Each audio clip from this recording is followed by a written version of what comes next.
राधे राधे दोस्तों। पाप मोचनी एकादशी की व्रत कथा इस प्रकार से है। धर्मराज युधिष्ठिर बोले, हे जनार्दन, चैत्र मास के कृष्ण पक्ष की एकादशी का क्या नाम है तथा उसकी विधि क्या है? कृपा करके आप मुझे बताइए। श्री भगवान बोलते हैं, राजन, चैत्र मास के कृष्ण पक्ष की एकादशी का नाम पाप मोचनी एकादशी है। इसके व्रत के प्रभाव से मनुष्य के सभी पापों का नाश होता है। यह सब व्रतों से उत्तम व्रत है। इस पाप मोचनी एकादशी के महात्म का श्रवण और पठन से समस्त पाप नाश प्राप्त हो जाता है, सभी पापों का नाश होता है। एक समय देवर्षि नारद जी ने जगत पिता ब्रह्मा जी से कहा कि महाराज, आप मुझसे चैत्र मास के कृष्ण पक्ष की एकादशी का विधान कहिए। नारद जी कहने लगे कि हे नारद, चैत्र मास के कृष्ण पक्ष की एकादशी पाप मोचनी एकादशी के रूप में मनाई जाती है। इस दिन भगवान विष्णु का पूजन किया जाता है। इसकी कथा के अनुसार प्राचीन समय में चित्ररथ नामक एक रमणीक वन था। उस वन में देवराज इंद्र गंधर्व कन्याओं तथा देवताओं सहित स्वच्छंद विहार करते थे। एक बार मेधावी नामक ऋषि भी वहां पर तपस्या कर रहे थे। वे ऋषि शिव के उपासक तथा अप्सराएं शिव द्रोहिणी अनंगदासी यानी कि अनुचरी थीं। एक बार कामदेव ने मुनि का तप भंग करने के लिए उनके पास मंजू घोषा नाम की एक अप्सरा को भेजा।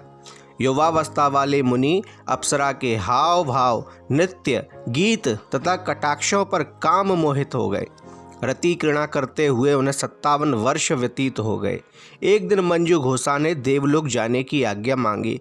उनके द्वारा आज्ञा मांगने पर मुनि को भान हुआ और उन्हें आत्मज्ञान हुआ कि मुझे रसातल में पहुंचाने का एकमात्र कारण अप्सरा मंजू घोषा ही है। क्रोधित होकर उन्होंने मंजू घोषा को पिशाचनी होने का श्राप दे दिया। वे बोले कि हे कुल्टा, तेरे कारण मैं पतित हुआ हूँ और तेरे ही कारण मैंने इस बात को छोड़ दिया कि मैं 57 वर्ष तक भगवान शिव का पूजन किए बिना रहा और रमण करता रहा। इसलिए जा और जाकर पिशाचनी हो जा। श्राप सुनकर मंजू घोषा कांपते हुए ऋषि से मुक्ति का उपाय पूछने लगी।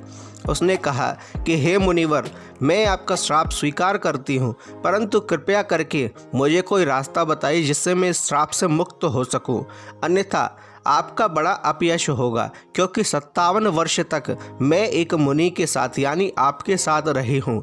तो लोगों का कहना है कि जो भी व्यक्ति ऋषि मुनियों के साथ रहता है उसके साथ अच्छा ही होता है, परंतु यहाँ तो मुझे पिशाचिनी होने का श्राप मिला है।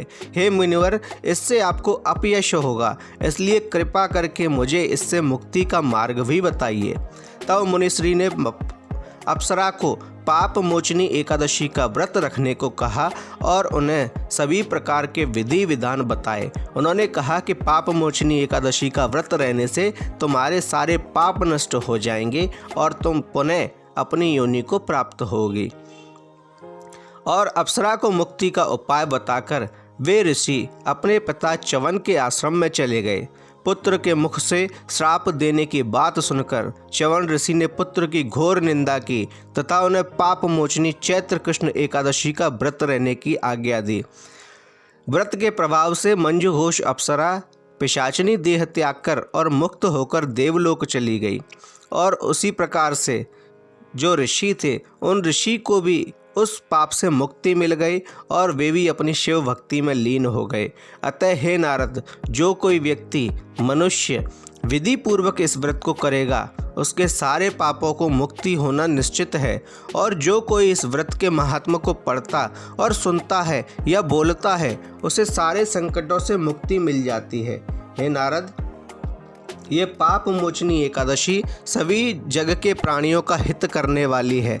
अतः व्यक्ति जो कि कैसे भी पाप से पीड़ित हो, चाहे वह ब्रह्म हत्या से पीड़ित हो, गौ हत्या से पीड़ित हो, स्वर्ण चोरी या अन्य कोई भी उसने बहुत बड़ा पाप किया हो, ये एकादशी उसके सभी पापों का नाश करने वाली होती है। हे नारद, देवलोक स्वर्गलोक और साथ ही साथ नरक लोक में भी जो भी व्यक्ति इस एकादशी का पाठ करता है अथवा श्रवण करता है उस व्यक्ति का, और जो व्यक्ति इस पाप मोचनी एकादशी का व्रत रहता है, भगवान विष्णु की कृपा से उस व्यक्ति के सभी पापों का नाश होता है और उसे वाजपेयी फल की प्राप्ति होती है। दोस्तों, ये है एकादशी के व्रत की कहानी या एकादशी के व्रत की कथा, जो आपको ज़रूर अच्छी लगी होगी। हमारे वीडियो को लाइक कीजिए, शेयर कीजिए, कमेंट में जय श्री राम हर हर महादेव लिखिए, हमारे चैनल को सब्सक्राइब कीजिए। धन्यवाद।